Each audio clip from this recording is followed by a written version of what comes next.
Tayo po tayo lahat bilang paggalang sa pagsamba sa Diyos. Siglahan po natin ang pakikinig at bigyan natin ng Diyos ng alayan natin ang isang pusong makikinig, magpapatama. Dahil po, January po, unang buwan ng taong 2026. Itong awit na ito ay nagsasabi ng pusong dalisay ang ating hihingin sa Lord. Dahil pag hindi tayo nagkaroon ng pusong dalisay, mawawalan tayo ng kapayapaan. Amen po ba? Let's bow our head and close our eyes. Sabayan po natin ang awit. Nalikain mo, Diyos, para sa amin. pusong dalisay. Pusong dalisay ang ating nais. Nalikain mo, Diyos, para sa Isang pusong tapat nasa iyo yung sa'yo'y namamahal. Sa'yo'y walang alinlangan. Isang pusong tinitibok na ika'y parangalan. Handog ko'y pagpupuri sa'yo lamang, Jesus.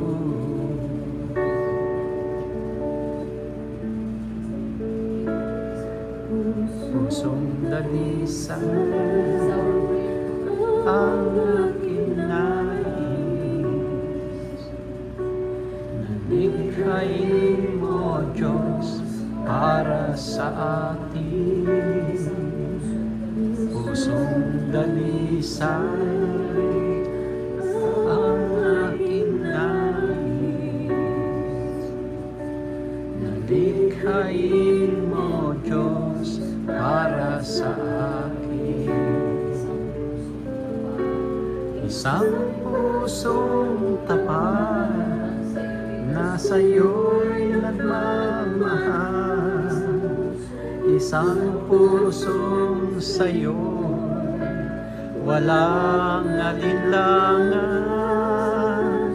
Isang pusong tinitibok na ika'y parangalan. Handog ko'y pagpupuri sa'yo lamang, Jesus. Isang pusong tapat na sa'yo'y nagmamahal. Isang pusong sa'yo, walang alinlangan. Isang pusong tinitibok na ika'y parangalan. Handog ko'y pagpupuri sa'yo lamang, Jesus.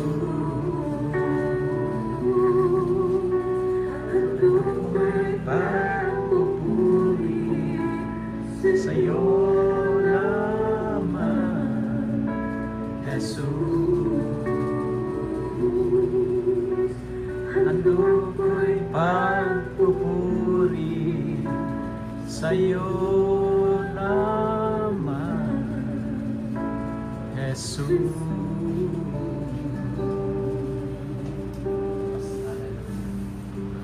Give you praise, God. Thank you so much, Lord. Pwede ba natin palakpakan ang Panginoon? Thank you, Lord, na simple, malakas, busog. At narito kami ngayon sa aming trabaho, Panginoon. At patuloy mong sinusustain ang aming hininga. Ang bawat araw na dumarating ay isang biyaya sa amin. Maraming salamat po, Panginoon, na muli kami makapakikinig ng iyong salita. Salita ng pag-asa, salita ng buhay, salita, O Diyos, ng tagumpay sa aming buhay, at salita ng kaligtasan. Maraming pong salamat sa inyong titiwalang marunong Panginoon, sa aming salamat din po sa pag-iingat po sa amin. Pagpunta sa lugar nito, naging pag-iingat o ito rin aming naranasan. Sa oras ito, gagaya mo, Diyos, na sa likod kong gagamitin, panipahayag din yung salita kung saan ang Diyos, i-equip mo yung malingkod ng mga anak. Sa kabuhan po, Panginoon, ng word liner. Lord, salamat po sa oras ito. Anoint your servant, Lord. At inangking po ng Diyos, bukas na kalangitan sa umaga po ito ang natin pong mararanasan. Maraming pong salamat. Para sa Espiritu, kayo ang mag-intervene, kayo ang patuloy na manguna, kayo ang patuloy na minister sa puso ng bawat isa natin ito. Mag-isa likod mong gagamitin, Panginoon. Thank you so much. Magpatiyan ng mo po siya sa nais at puso. Lord, I declare once again that Jesus is Lord over this place, O God, in the mighty name of Jesus. That's why we thank you, we bless you, we honor you, and I bring back all the praises, all the glory in Jesus' name. Amen. Amen. Palakpakan natin Hallelujah. si Lord. Sige po, makaupo na po tayo.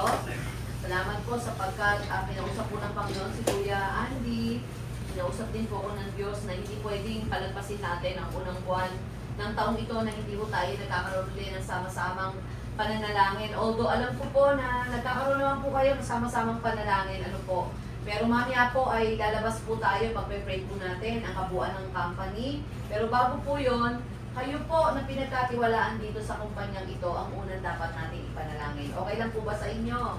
O ayun, so praise God. Alam ko po na ang bawat isa, iba-iba po ang kondisyon ng puso ngayon. Kaya tamang-tama po yung awit. Isang pusong tapat ang sayo'y nagmamahal. Likhaan niyo kami ng isang pusong dalisay. Siguro po, ang iba rito, ang puso po ay bitbit, may bitbit. At may mga bigat na kung ano-anong mga dalahin. Ano po? Maaring hindi po binubuka ng ating bibig ang bitbit ng dala ng ating puso. Pero lahat ng yan ay nakikita po ng Diyos. Limitado po ang alam namin sa inyo, limitado po ang alam ng sino mang taong malapit sa inyo, pero hindi nalilimitahan kailanman ang alam ng Diyos sa buhay mo. Amen? Alam niyo po ba yon? Na hindi nalilimitahan ang alam ng Diyos sa buhay mo? Kaya hihiram lang po ako ng ilang minuto. Ilagay muna po natin kung paano kanina nadinig niyo yung bell, ibig sabihin senyales na tigil muna, no? Pinatigil kayo, hindi na kayo isa-isang pinuntahan, pumunta na kayo matik dito. Sana tigil muna ang isip at puso sa iba't ibang kaisipan at ilagay po natin ang isip at puso natin sa pakikinig ng salita ng Diyos. Okay po ba yon? Okay po ba? O, pumalakpak nga po yung okay lang sa kanila. Bakit wala naman kayo magagawa kundi okay? But anyway, gusto ko pong ituro po yung sinasabing breakthrough peace that brings new beginning. Kamusta po ang pagpasok ng taon sa inyo? Hello, tingin lang po sa magandang pastora na minsan lang pumunta. Kamusta po ang pagpasok ng taon? Magtatanong po ako. One word lang ha, ayoko na may paliwanag. One word. Halimbawa, sabihin nyo, o pwede mag two word. Masayang malungkot. Nakakatuwa na nakakainis. Okay lang po ba? Nandyan po ba kayo? Simulan ko po na ang letter po ng pangalan niya sa mula ay letter A. Ay, Annalyn. Tama. O, kamusta ang pagpasok ng 2026 in one word or two words?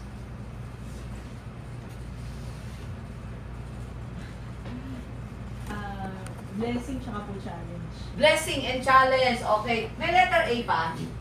Wala na? Sino? Ikaw, kuya. Ha? Angelo. Angelo, ano? Masaya na medyo... May blessing. Masayang medyo may blessing. Maging totoo po kayo ha. Okay, masayang medyo blessing. O, sino pa? Wala na letter A? O, letter C. B. Hindi, lagpas lang ako sa C. Wala? Letter B. Letter D. Kahit sa apelido, okay. Anak, ano pangalan mo? Lala po. Okay. Masaya. Masaya na? Masaya lang. Sana all. Ang saya ng pagpasok. Ba't naniniwala ako? Kasi ilang linggo pa lang naman ang pagpasok ng 2026. Tingnan natin next month. Okay, ano pa? Wala na. Letter D, letter K. Wala. Letter E. Letter J. Ayun po, Joey. Joey. One word, two words. Challenging, tsaka happy naman po. Challenging and happy. Mukhang confirm kayo pa rin. Okay. Challenging and happy. J. Wala na eh. Okay. Bless po, merong pressure. Bless and pressure. Okay. J. Ano pa? K. L. M. Mahilig. Okay. Blessful po and thankful. blessed and thankful. Tingnan natin next month. Saka March, April, May. Okay, okay yan. M-N-O-P. Ano, minun. Okay, okay, ano po? M. God is good all the time. Kasi hindi niya ako pinabayaan. One word. Ano po? Ano po pagpasok? Saya. Masaya, tsaka wala na. Yun lang, masaya. Okay. Another, okay. Ikaw. Masaya po. Masaya. Okay. Ikaw, Jerry. Jerry ba? Jason. Jason. Masaya. Okay. Mamaya pa-follow question. Ano yung mga masaya sa inyo? Siya nagsalita, Michael ah. Michael. Masaya. Parang wala na kayo na inisip kundi puro masaya. Talaga ha? Okay. Chill lang, chill. Chill. Okay, chill. Okay. Talapakan natin si Lord. Hanggang sa inyo muna. Kuya Andy, pwede ba kitang tanungin? Opo. Ano? 1 word, 2 words. Blessful and challenging. Blessful and challenging. Dad, ikaw? Ah, challenging and grace. Ako talagang challenging talaga yung pagpasok. Challenging sa akin. Na medyo challenging and excited po ako. Yan. So, palapakan natin si Lord. Lahat nakasagot. Very, very, very, very good. So, ang topic ko po ngayon, it's all about breakthrough peace that brings new beginning. Yung payapang buhay ay malaking pagpapala kaysa anumang yaman sa mundo. Kasi po, may mga kapayapaan na iniisip ng tao na ang huhugutan nito pansamantala lang. Ano po? Pagka marami kang pera, payapa ka. Kapag pupunta ka ng ospital at may health card ka, payapa ka. Pero gusto ko kayong bigyan ng testimony. May health card po kami talaga. Nung pumasok si Pastor Jan sa hospital, ang iniisip namin, okay, may health card kahit paano makakatulong. Pero baka lumagpas sa health card. So, hindi pa rin payapa. So, nung makita namin na pwedeng pumasok sa health card, yung operasyon niya, hindi pa rin natapos. Paano kung hindi maging successful ang kanyang operasyon? Alam niyo po ba, nung ipinasok siya sa ospital, talaga pong miya po ang pag-check sa kanya ng doktor, ng nurse, kasi po, sa sobrang nervyos, bumababa ng gusto ang blood pressure, bumababa ang sugar. So, hindi po kami pa rin napayapa. Hindi kasiguruhan ng kapayapaan, yung ospital na pinasok namin, magaling ang doktor, tapos po may health card kami, may handang tumulong financially. Ang problema naman, yung isip at puso niya, hindi maging maayos kung paano haharapin ang operasyon. Ibig sabihin, hindi kasiguruhan ng ang lahat ng bagay para tayo ay magkaroon ng tunay na kapayapaan. Pero ang ituturo natin ngayon, breakthrough peace that brings new beginning. Sa pagpapasimula po natin sa taong ito, parang ang bilis, next week, February na, makakadalawang buwan na tayo sa taong ito. Kamusta na ang pagpasok? Sabi nyo, masaya, challenging, blessed, napakarami po. Sa simula, talagang hindi natin alam, kinakapa-kapa natin ano mangyayari sa taong ito. Parang kapag kabuuan ng pangyayari, ilang bagyo dadaan, ilang lindol ang mararanasan. Ano na mangyayari sa gobyerno? Magkakaroon ba ng kudita? Magpapalit ba ng presidente? Pagkalahat ang problema. Yung global problems. Pagdating naman sa personal problem, ano kaya mangyayari? Malakas pa ba ako? Susunod na panahon ng buhay ko? Ano na mangyayaring challenge sa pamilya ko? Magiging maayos ba? Future yan na hindi natin nakikita. Wala tayong laban dyan. Ang kailangan po natin ay pumanatag, pumayapa, sa piling ng Diyos upang matawid natin ang bawat hakbang ng pagsubok sa buhay. Philippians chapter 4, verse 6 to 7.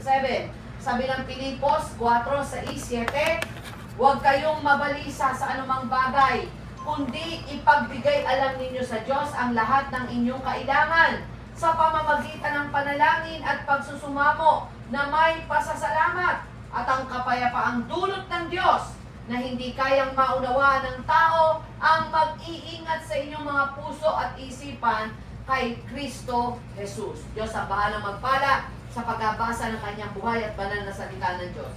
Paano ba natin mararanasan ang tinatawag na tunay na kapayapaan? Sa gitna ng kaguluhan ng buhay. Parang ang hirap ilaban ng kapayapaan sa mundo na puno ng kalituan, kaguluhan, maraming taong naghahanap ng kapayapaan sa pera, sa relasyon, o sa mundo. Parang sabi niya, kailangan mamili ako ng mapapangasawa, yung hindi pa sasakitin ang ulo ko, yung hindi ako iiwan sa ere, yung hindi ako sasaktan, yung hindi ako aapihin, pero hindi kasiguruhan yung pagmamahal mo ngayon ay lisensya para hindi magkaroon ng problema ang relasyon. Amen? Hoy, nandiyan kayo. Ngayon, asawa ko'y pastor, ako'y pastora. Palagay nyo, hindi kami nagkakaroon ng problema pagsubok sa aming relasyon. Meron pa rin po.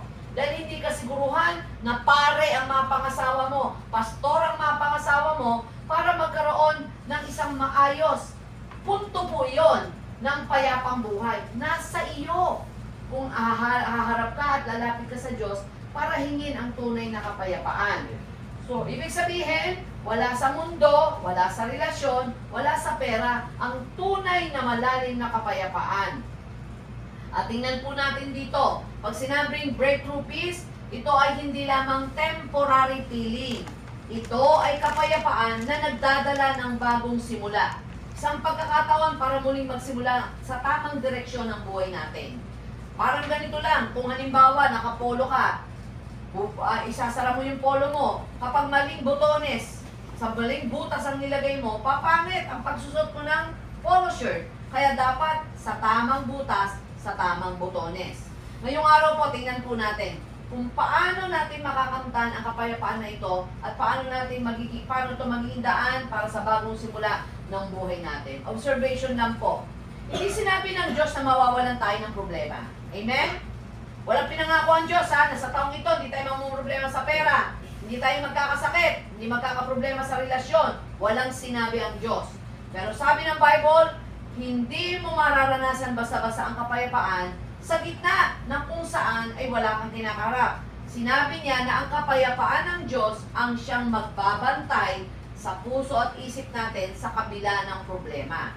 So ang breakthrough peace ay resulta ng pananalig, pasasalamat at pagtitiwala sa Kanya, hindi depende sa sitwasyon. Pag dinefine what is breakthrough peace, ang breakthrough peace ay ano? Kapayapaan na lampas sa pangunawa ng tao. May problema ka na, nakangiti ka pa. Yung iba nagtataka, wala ka ng pera, pero mapayapa ka. Naranasan nyo ba yon? Hello? Yung alam mong wala ka isasain, pero panatag ang puso mo. Kapayapaan na nagbubukas ng bagong simula. Kapayapaan na nagbibigay ng lakas sa puso at isip upang magpatuloy kahit may problema. Sabi nga nung awit, kahit may problema at wala kang pera, di ba't laging masaya? So sa simpleng salita, ito ay kapayapaang mula sa Diyos na nagdadala ng pagbabago ng buhay. Meron ilang puntos po kong iiwan ha. Life lesson on breakthrough peace that brings new beginning. Kaya iba yung breakthrough peace. Everybody say breakthrough peace. Ito yung kapayapaang hindi kayang gibain ang kawalan ng pera. Ito yung kapayapaan na hindi kayang gibain ang matinding pagsubok. Oo, maaapektuhan pero hindi hihiga sa epekto ng problema. Amen. Normal na malungkot pag walang pera, pero hindi normal buong buhay mo malungkot ka. Normal na mag-alala kapag may sitwasyon, pero hindi buong buhay mo nag-aalala ka. Dadalaw. Amen. Kagaya ng pagdalaw ko ngayon, niya alis agad ako. Pero kapag dito, araw-araw, nakikita nyo ko, hindi na pagdalaw yun. Diba? Pananatili na yon. Anumang mga kabalisahan, takot, pangamba, dapat hindi manatili yon. Sabihin nyo, dapat hindi manatili. Dapat hindi manatili. Ayaw nyo magsalita, mananatili yan. Sige, sabihin nyo, dapat hindi manatili. O diba? Dadalaw lang. Siba, pagka may bisita kayo, 2 oras, masaya pa kayo. 3 oras, masaya pa kayo. Sa maghapon, maraming kwento, masaya pa kayo. Pag tumagal ng 1 taon na yan, buwisit na kayo. Bakit? Hindi na eh. Hindi na siya pwede magtagal. So, ang pag-aalala, dadalaw lang kapag meron tayong breakthrough peace. Ano-ano yung mga ilang bagay na gusto kong iwan? Una, makinig po mabuti. Peace comes when you let go of anxiety. Ibig sabihin, bago magkaroon ng bagong simula, kailangan nating bitawan. Sabihin natin, bitawan. Ang labis na pag-aalala at tayo'y magtiwala sa Diyos. Ano sabi ng Bible? Be anxious for nothing. Sa wikang Tagalog, ano sabi niya po rito? Huwag kayong mabalisa. Ano ibig sabihin dito? Utos to. Amen. May mga Amen. utos ba sa kumpanya? Rules and regulation, di ba? Ano utos? Huwag malilate. Pag laging late, ano parusa? May memo na to, ha? Eh pagka buong buhay mo, talagang wala kang pinasok na maaga, puro late, tatanggalin mo na yan. Kahit nangangailangan ka ng trabahador. Ano mapapala sa'yo? Dahil mo pa, boss. Sorry ha, hindi ko kayo kilala. Wawartya ka na, may memohan ka na. Iba, lalo kapag gumawa ka na ng mali, ng hindi maganda, tatanggalin ka. Sino talo? Ikaw, nakatayo ang kumpanya, pero ikaw bubuwal ka na. Bakit? Hindi ka sumunod sa utos. Ito, isang magandang utos to. Annalyn, huwag kang mabalisa. Ang nag-utos Diyos. Sino ka magsasabi sa akin, huwag ako mabalisa, may balisa na ako. Sabi niya, kundi ipagbigay, alam niyo sa Diyos, ang lahat ng inyong kailangan. Hindi ka niya inutusan nang hindi mo alam kung ano gagawin niya. Ano gagawin mo? Ipagkatiwala sa Diyos sa pamamagitan ng pananalangin, hindi pagdadabog, hindi pag-inom ng alak, hindi pagwawala, hindi pambababae. Parang iba yata si Pastora ngayon na. Siyempre, 2026 na, ilang taon na tayo nagbabible study, 10 taon na yata. Nandyan po ba kayo? Dinadaan natin sa pansamantalang saya. Kaya ang nangyayari, lugami ang buhay natin. Paano natin mararanasan ang tunay na kapayapaan kung hindi natin binibigay sa Diyos ang lahat ng ating pangamba, lahat ng ating takot, na hindi natin sasabihin sa Diyos, Lord, hawak mo ang buhay ko, magpapahinga ako sa iyo sa kabila ng nakapapagod na isipin. Ito yung isang quotation. Peace is not the absence of problem. It is the presence of God in the midst of them. Ang kapayapaan ay hindi yung kawalan ng problema, kundi sa gitna ng problema, pumapayapa ka. Amen. Hallelujah. Palakpakan Amen. natin si Lord. Kapayapaan ay simula ng bagong kabanata ng buhay. Challenging, Annalyn. Challenging, Kuya Andy. Challenging, Pastor Jan. Challenging, bakit? Ilalaban natin ang payapang ito na pinipigay ng Diyos. Maraming Hallelujah. pagsubok, hindi lang ang kumpanyang ito ang sinusubok. Meron ho kaming, ngayon, inaalaga sa prayer. Parehong Kristiyano, kuya, nakababad, kinukwento ko sa iyan, nakababad sa gawain ng Diyos yun. Sinubok ang kumpanya. Lahat ng head department nagkaisa. Grabing ninanakawan ang kumpanya. Pati yung signatory ng CEO, ginaya. Nag-i-issue ng cheque. Pinapalubog. In just 10 years, ang taas. Grabe po ang connection. Lumaki, lumawak ang kumpanya. Ngayon, naghihingalo. So, walang stable. Lalo na kapag naglagay ka ng maling tao. May mga taong inilagay mo ng tama, bandang gitna, namamali na. Dapat po, pag tama pagkalagay, hanggang uli tama tayo. Amen. Amen. Hindi, tatamaan talaga tayo.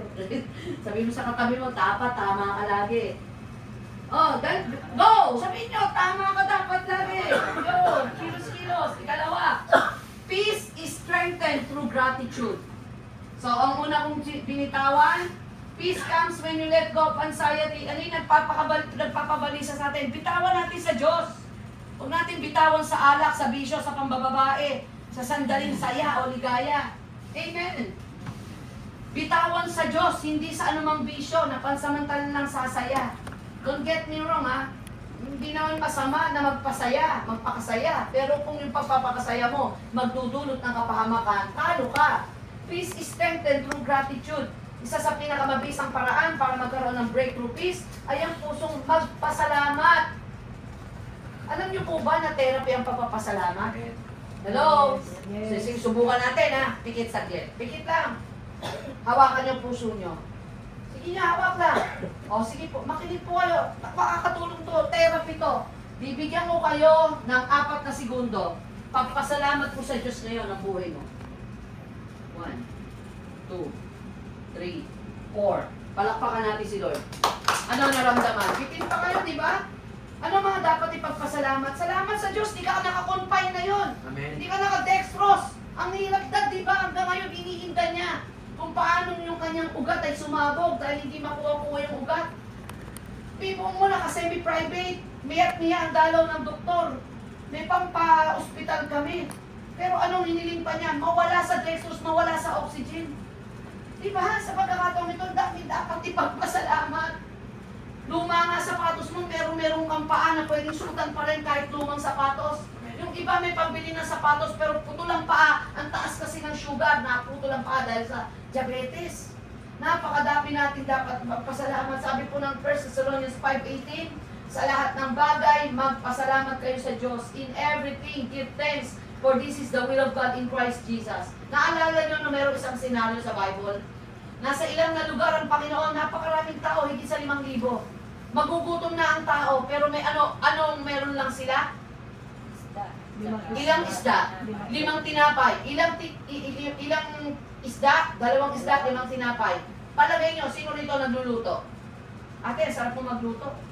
So, paglutuin kita ng 2 isda at 5 tinapay, tapos pakainin natin 100 tao, kakasya? 5,000 yung pinakain.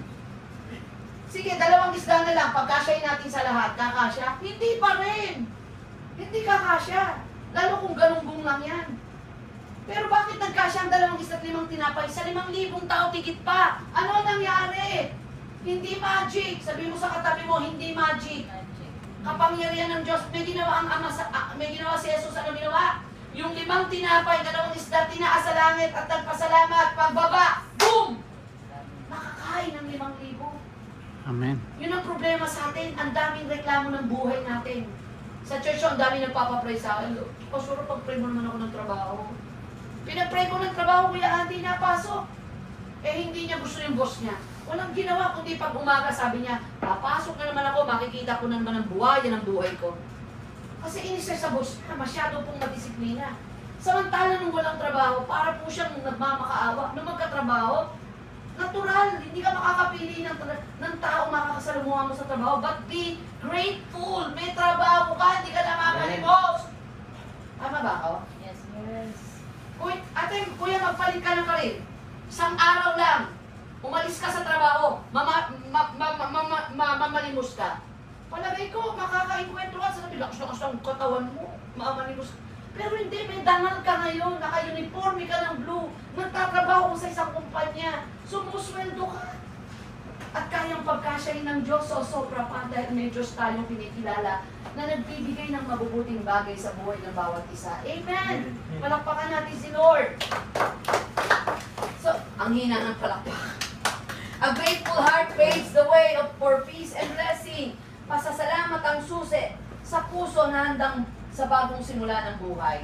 Ikatlo, peace flows from obedience to God. Kapayapaan ay nagmumula sa pagtitiwala at pagsunod sa kalooban ng Diyos. Isaiah 26 verse 3 says, ipapanatili mo sa ganap na kapayapaan ang may matibay na pag-iisip sapagkat siya ay nagtitiwala sa iyo, o aming Diyos. Naalala niyo si Noah? Sabi ng Panginoon, magtayo ka ng arko. Si Noah, hindi niya porte ang magtayo ng bahay o arko. Pastor si Noah. Hindi siya arkitekto at engineer. Pero sumunod lang siya. Ni wala pang bagyong nagaganap noon at pagbaha. Pero may dagat. Kaya hindi niya alam yung bagyo, ano yung tsura ng bagyo, ano karanasan pag binabagyo, ano yung baha. Alam niya lang, hamog. Hamog lang meron ng araw. Pero ano sabi niya, dahil Diyos ang nag-utos, gumawa siya ng arko, dali. Ang haba, ang laki, ang taas, ilang kwarto, sinunod niya. Wala siyang alam pero sumunod siya. Sa church po, marami pong matalino ngayon. Mas matalino sa akin. Biro mo, ang worker ko, city accountant ng isang lungsod. Tapos may CPA po ako doon. Of course, meron akong Kuya Andy na may-ari ng isang kumpanya ng PPHD. May doktor po ako doon. May mga doktor. Pero nakita ko sa kanila, isang pastora diwani. Nahamak na nag-aral lang ng umadrona, pinagsak ko pa ang board exam. Pero nakita ko, grabe. Wala silang magawa kundi makinig at matuto sa salita ng Diyos. Salita ng Diyos lang po dala ko. Kaya ako sabi ko, di baling hindi magaling. Basta marunong magpaturo, matututo din yan. Yung anak ko po si Kai, si Pastora Kai. Kinukwento ko pastor dyan, Pastora kay Kuya Andy. Siya doon niya kung iniidol si Kuya Andy. Sabi niya, galing naman ni Kuya Andy, kinakaya lang. Nag-PPHD po yun. At gulat si Kuya Andy, napakaaga naman nag-PhD yan. 25 years old lang. Natanggap po sa pag-doctorate. Purihin po ang Diyos. Alam niyo po, ang nakita, minsan nagsasabi sa akin, Mami, doon sa department namin, kahit hindi ko na trabaho, pinagagawa sa akin. Siya ko kasi pinakabata eh. Go lang anak, sige lang, kunin mo lang. Sabi niya, ma-unfair na yun. Kasi dapat trabaho niya yung pinagawa sa akin. Okay lang yan sa una, pangalawa, pangatlo. Sa susunod, magreklamo ka na. Alam mo bakit, anak?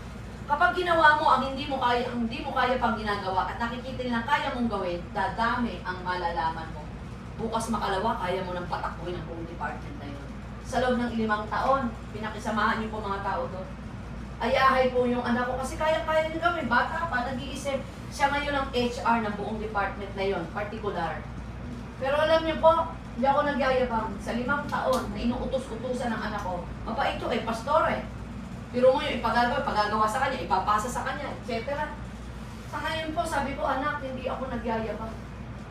Sa dami ng mga natutunan mo sa bawat bawat upo ang ganyan. Ba yung kay Annalyn, pinatrabaho sa kanya ibang trabaho, yung sa kanya pinatrabaho, natuto. O ngayon, anak, bit-bit mo yan sa buong buhay mo, ang dami mong alam. Kulang na lang, ikaw ang maging maid at ikaw ang maging pinaka-boss dyan sa kumpanyang yan. Sino talo? Nagpatalo ka sandali, pero marami kang nalaman. Ngayon, marami ka nang alam, pwede mo na silang bitawang. Hindi dahil sa nagyayabang. Alam niyo po, may mga taong ayaw matuto. Ayaw lumawak. Ang dami nating pangarap, ayaw naman nating magsakripisyo. Hindi ka handang matuto. Gusto mo ng bahay at lupa, pero ayaw mo magsikhay, ayaw mo maging matapat, ayaw mo maging masipag, ayaw mo maging mabuting tao. Paano ka magkakabahay? Gusto mo ng sasakyan, pero tamad ka. Maglakad lang muna bilang puhunan para makita ang Diyos, makita ng Diyos na meron akong paraan para pagpalain ka. Buti na lang sa boardliners, hindi tayo ganun. Amen! Palakpakan natin si Lord. So, obedience is the pathway to peace. Kapayapaan ay bunga ng pusong sumusunod sa Diyos. Nako, Annalyn, may kwento ako sa Japan. So, napunta po ako sa Japan. CR na CR pa lang, malulula ka na. No? May CR pa lang, pagpasok mo ng ganyan, anino mo lang, umaakyat na yung yung gano'n, nagpa-flash na, pagtayo mo, etc. At sa Japan, kakaiba. Kapag yung mga CR nila doon, huwag ka magtatapo ng mga tissue sa waste can. Itapon mo mismo doon sa bowl. Hindi sa waste can. Kakaiba to ah. Kasi iba yung talaga nila doon. Nasa tayo, nasa station. Kumbaga LRT station. Ganda ng CR, daming pindutan, ganyan talaga. Pasok po ako ng CR. Ang daming pindutan. Binapindut ako, SOS pala. Nagkagulo buong station. Oh my God, nangangatog ako talaga. Pero smart ako, lumakad ako ganyan. Nagtatakbo po yung ibang mga police, punta sa CR. SOS yun natin. Sabi ng mga anak ko, anak, bilisan nyo kasi nag-aano kami ng card eh. Sabi, mami, ba't maingay? Ako may dahilan. Mami, ano pinindot mo doon? Sabi ko, ito kasi mga hapon na to, bakit walang English translation? Kasi mami, makabago na ngayon, yung phone mo, diba? Tinrasalitang ka, ginanon mo, makikita mo, etc. Ako pa rin na mali, kasi sabi ng anak ko, mami, dinownload ko na sa'yo yan. Kasi sa Japan, walang English translation yung mga, yung mga, kung papunta ka na siya. Tapat mo lang malalaman mo doon kung pipindutin mo, kung paghugas ng puwet. Paghugas ko ng puwet, ang pipindutin ko, ang napapindut ko, SOS, nagkagulo po yung buong station. Sabi ko, Mabilis pa naman doon. Mabilis. Mabilis! Sabi ko, mahuhuli kaya ako, mahuhuli kaya ako. Alam mo, sa totoo lang, napahiya ako sa sarili ko kasi dinilinan na ako ng anak ko yun. Diba? Ngayon ang tanga ko, balik ako sa Japan, sanay na ako. Bakit? Ang dami ko nang natutunan. Alam niyo, kung magpapaturo tayo, simple lang po yun ha, kung magpapaturo tayo sa mga bagong madidiscovery natin, hindi ka hanggang dyan lang. May iaayuda ka pa at aaninin niyo ng ating mga anak. Yun ay dahil sa nagpapaturo tayo, tsaka payapa ka. Ako sa totoo lang, for the glory of God, sabi ko kay Kuya Andy, for 36 years, doon pa sa mayaman. Kasi may pumapasok na times and offering. Yun lang po yung aking unang sinasabi ko sa mga anak ko. Magutom na tayo, wag lang natin galawin ang times and offering na Diyos. Blood money yan, sa Diyos yan. Purihin ng Diyos sa paghihintay mo, sa pagtitiis mo, sa pagpapatuloy mo sa mga rules na binababa ng church. Pinaster ko po ang pagsunod kasi alam ko hindi ako matalino. Mas magagaling sa akin ang ibang mga pastor. Kailan lang ako nagtapos sa ilang mga Bible school. Pero sabi ko, susunod na lang ako kung ano sinasabi ng simbahan. Alam ko makakabuti para sa kapakanan ng simbahang hawak ko. Sa biyaya po ng Diyos, na-promote pa. Naging district pastor pa po ako ng ilang bayan. Salamat sa Lord kahit paano, nandun yung pagsama ng Diyos sa lahat ng aming pangangailangan. Magtatapos po ako sa ganito. Ano yung bumubulabog sa kapayapaan? Ano yung gumagambala sa kapanatagan mo? Hindi batayan po ang laman ng bulsa para pumayapa. Hindi batayan po ang pagpasok mo sa bahay mo na hindi ganun kalaki. Hindi mo alam kung saan ka hihiga. Alam niyo po, sa totoo lang, naalala ko po nung pumunta ako sa meron pong isang kapatiran sa Piñapas. Mag-invest po kayo ng unan. Sabi, nung tinignan ko yung unan, magkano 7,000? Ano baka kung meron siya sa unan na yan? Sige, humiga kayo, mapapayapa kayo. Wala naman ako karamdaman. May kasamang memory daw po, memory. Hindi mawawala memory. Ba't ako ganun? Humiga akong ganyan. Dinay mo pa kami doon sa bilihan ng pilo na yun. Bigyan kami ng 30 minutes para humiga. Pagbangon ko, sabi ko nung nag-aahente, kamusta po? Yung memory nyo. Nahiga po ako, galit ako doon sa kinainis ako. Hanggang ngayon, galit pa rin ako. Inis pa rin ako. Alam mo, sa totoo lang, kahit anong una na ipauna mo sa akin, alam ni Pastor dyan yan, mahimbing ako matulog. Yun, biyaya na po yun.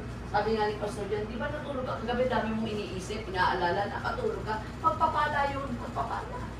So hindi batayan ng una, hindi batayan ng higaan. Partida nga, minsan nilala mo ka, pagising mo sa umaga, tagtad ka ng lamok, di mo naramdaman. Biyaya. Napakarami natin dapat ipagpasalamat. Uulitin ko po ito bago ako mag-pray. Pwede kang bumili ng masarap na pagkain pero hindi ang masarap na panlasa. Sino rito masarap ang panlasa? Di ba nakataas pa ang paa? Di ba kuya, sarap? Diyos ko. Diyos ko, pag-uong lang dyan, tsaka nilagang talog, grabe na yun. Pwede kang bumili ng masarap na pagkain pero hindi ang masarap na panlasa. Pwede kang bumili ng libro pero hindi ng karunungan. Pwede kang magpagawa ng bahay pero hindi makalangit na tahanan. Pwede kang bumili ng ticket, pasaporte, puntang ibang bansa pero hindi ticket papuntang langit. Mga kapatid, pwede kang bumili ng libro pero hindi ng dunong. Ang kapayapaan na hindi nakabatay sa anumang bagay sa mundo ito. Ang prayer ko po dito po sa kumpanyang ito, mag-isa buhay ng bawat isa. Anumang sitwasyon ng buhay, anumang kalagayan ng buhay, ang ilaban po natin ay kapayapaan. Kaya marami po nag-aaway sa kalsada, nagkakapatayan, simpleng problema lang hindi naayos, nagkakasigawan, nagdidemandahan, nagbabaranggayan, dahil nagkaroon ng igit, sigalutan, dahil hindi panatag ang buhay. Kapag payapa buhay mo, nauungusan ka na, nakangiti ka pa rin, dahil bakit marunong pang masiyahan, pero nagsisikay ka sa buhay. Ngayon nung umaga, I pray for the peace of God, the breakthrough peace. Pagkatapos po nito, lalabas po tayo mamaya, sama-sama natin ito sa prayer. At ngayon ko lang po gagawin ito, kami na Pastor dyan, lalapitan ko po kayo, lalangisan ko kayo sa ulo, ipapanalangin ko po kayo. Ito po yung anointing. Sabihin po natin, anointing. Kapag po kayo pinag-pray po mamaya, kayo namin ni Pastor dyan, lalangisan namin ang inyong ulo, yung langis ay simbolo ng banal na spirito, your life will never be the same again. Ang buhay niyo ay hindi basta-basta ibabagsak ng kaaway. Manatili lamang po kayo sa Panginoon.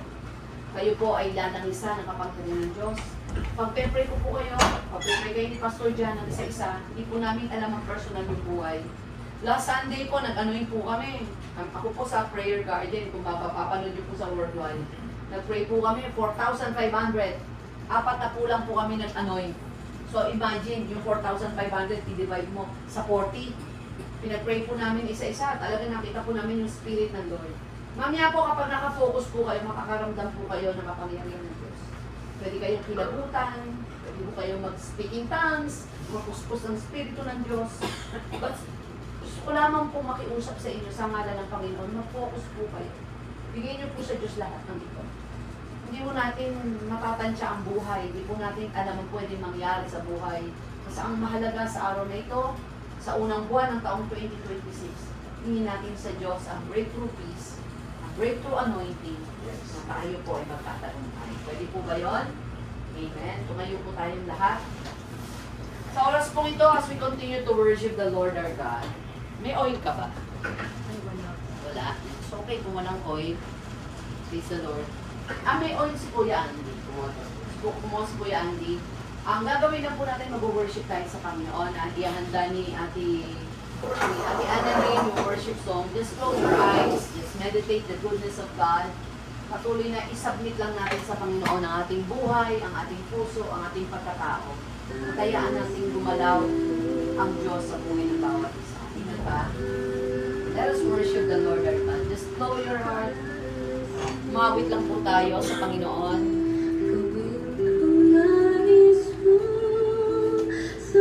Lamihin po natin ang awit na ito. Just close your eyes right now. Just close your eyes.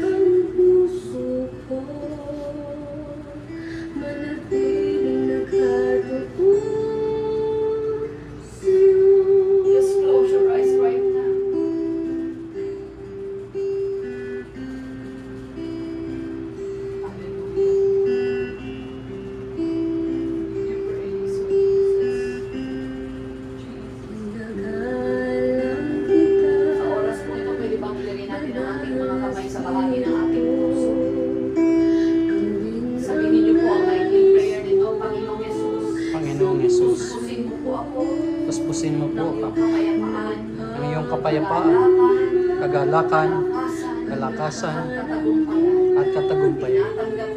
Tinatanggap kita, Banal na Espiritu, Panginoong Jesus, sa aking puso, sa pangalan ni Jesus. Amen. Patuloy lang po tayo sa paglupo at papanalangin po namin kayo.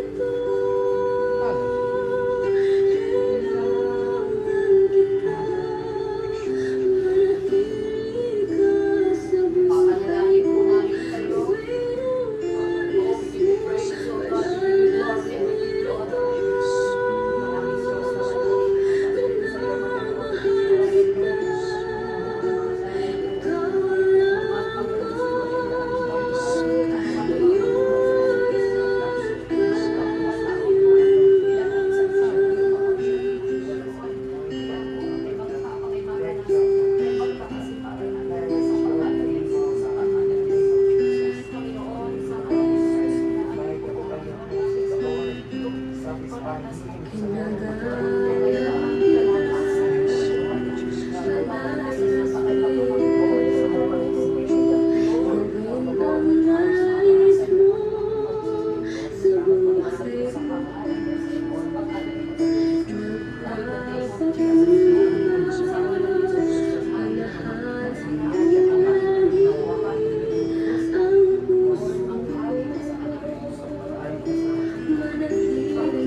Maraming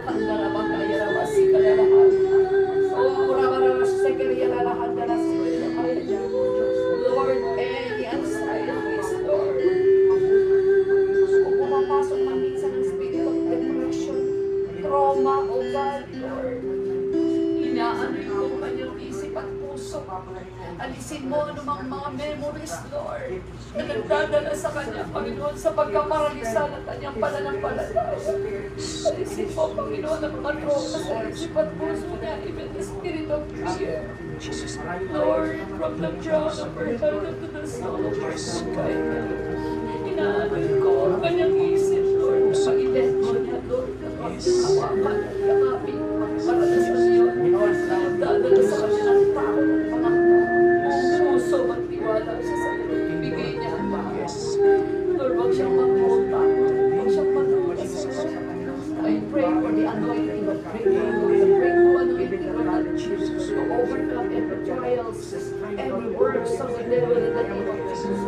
And I pray, Lord, this year will never be the same again, Lord. This year will never be the same, Lord. This year is an unthinkable favor coming to us. May mga pabor kami, may mga pabor na bubuksan kami, hindi niya mag-isip ang kakalain. Na-reward yun, Panginoon, na sa kami na lahat, pinapindan niya, Panginoon, tumayo sa pananampalataya. Siya ang takpan ng anak ko, Diyos, ay bibigyan ko na magandang buhay at napasang Amen. yan ang magandang buhay at kinabukasan sa mga Panginoon. Panginoon, ang mga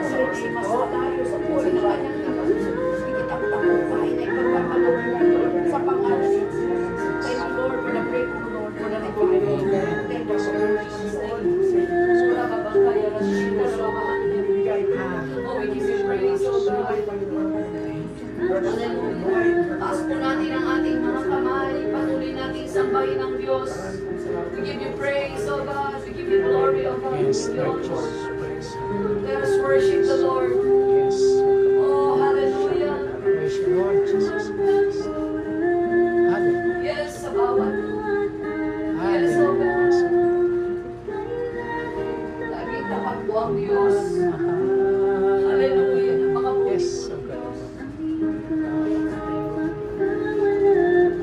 Yes, so good. Yes, let us continue to worship the Lord our God. Yes, Lord. Pura bababashikarababaha. Panginoon, sa ngalan ni Heso Kristo na aming tagapagligtas, ang pinaka-CEO, Lord, ng kumpanyang ito. Maraming panahon, Lord, nililindol ang kumpanyang ito, Panginoon. At may mga pagkakataon na para bang mismong ang Kuya Andy nagdadalawang isip kung i-give up na. Pero Lord, you are a God of purpose, you are a God of plan, you are a God of objectivity. Nananatili pa rin ang kumpanyang ito, Diyos, sapagkat ang puso, Panginoon ni Kuya Andy, may habag at may awa. Hindi para sa sarili niya lang, kundi sa mga taong narito, Diyos. Ang pusong ito na pinagbubuti mo, hindi dahil sa lakas niya, hindi dahil sa kakayanan niya. Ito'y dahil sa iyo, Panginoon. Ikaw ang nagdilikha nun, Lord. Wala siyang kakayanan para ayusin lamang ang pusong ito. Ikaw ang nag-aayos. Lord, sa ngalan ni Heso Kristo naming tagapagligtas, inaanoy ko po siya, Panginoon, ng iyong kapangyarihan, Lord. We declare the breakthrough anointing coming from you to break every yoke of the devil, O God. Palakasin mo ang discerning heart and discerning spirit, Lord. Ma-discern niya ang kalooban at hindi mo kalooban. Ma-discern niya mga tao na kung saan ay hindi kalooban at ma-discern niya mga taong kalooban, O Diyos. Ibaba mo ang kakaibang kapangyarihang nagmumula sa iyo. Lord, we pray for the anointing to overcome every trials, every wiles of the devil, every obstacle in the name of Jesus. Kakaibang dunong ang ibibigay mo sa taong ito. Malalagpasan niya, Panginoon, lahat ng challenges sa buhay, O Lord. Sa pangalan ni Jesus, maging ang mga sibat ng anxieties, mga sandata, Panginoon, ng worries, even the fear of God in the name of Jesus. Lord, this year will never be the same again sa buhay ni Kuya Andy. Ang kanyang isip at puso, Panginoon, ay patuloy na binabalot mo ng iyong kapangyarihan. Binabakuran mo ng iyong banal na dugo. Mula sa araw na ito, Lord, we declare the warrior spirit of God. In Jesus' name, isang Kristiyanong lalaban, Panginoon, sa kabangalan at kapurihan ng iyong pangalan. Palabang Kristiyano na puno ng kabutihan, subalit nilalabanan na ng manggawa ng kadiliman. Magmamanifest ito sa kanyang mga mahal sa buhay, sa kanyang mga anak. Inaangkin po namin, Lord, this life will never be the same again. We thank you, we bless you, O God. Maging sa lahat ng narito, O God, dinededicate po namin sa iyong apat na sulok, Panginoon, ng opisinang ito. Ang bawat bahagi, Panginoon, ang bawat mga papers, O Lord, documents, O God, dinededicate po namin sa iyong mga computers, O God, ang lahat ng mga na-reports, O God, lahat ng mga papasok, Panginoon, naglalabas na kailangan at kalooban mo. Sa pangalan ni Jesus, O God, pinagpapala po namin ang opisinang ito. Ang Espiritu ng iyong katapatan ay maghari, O Diyos. Iniimbita po namin, Panginoon, ang iba't ibang uri ng transaksyon na magdadala ng tagumpay, Panginoon, sa kumpanyang ito. Kasaganaan, maayos na transaksyon, maayos na kliyente, at maging ang puhunan, O Diyos, na kailangan. O maging ang lugar, Panginoon, kung kalooban mo yung mangyayari at magaganap na tatayuan ng building, Panginoon, ng boardliners, Lord. Naalala namin si Gideon, nagsimula sa 32,000, O God. Amen. Lord, hanggang sa naging 22,000, naging 10,000, naging 300. Maaaring, Lord, nabawasan ng mga taong narito, pero pinapadali sa imo para bumuhos ang pagpapala na galing sa iyo. Yes, Lord. Salamat po, Panginoon. And we give you honor and we give you praise in Jesus' name. Amen. Lalabas lang po tayo, lalakad lang po kami ganon muli sa bawat makina, dededicate po natin. Okay lang po, mabilis lang po ito sa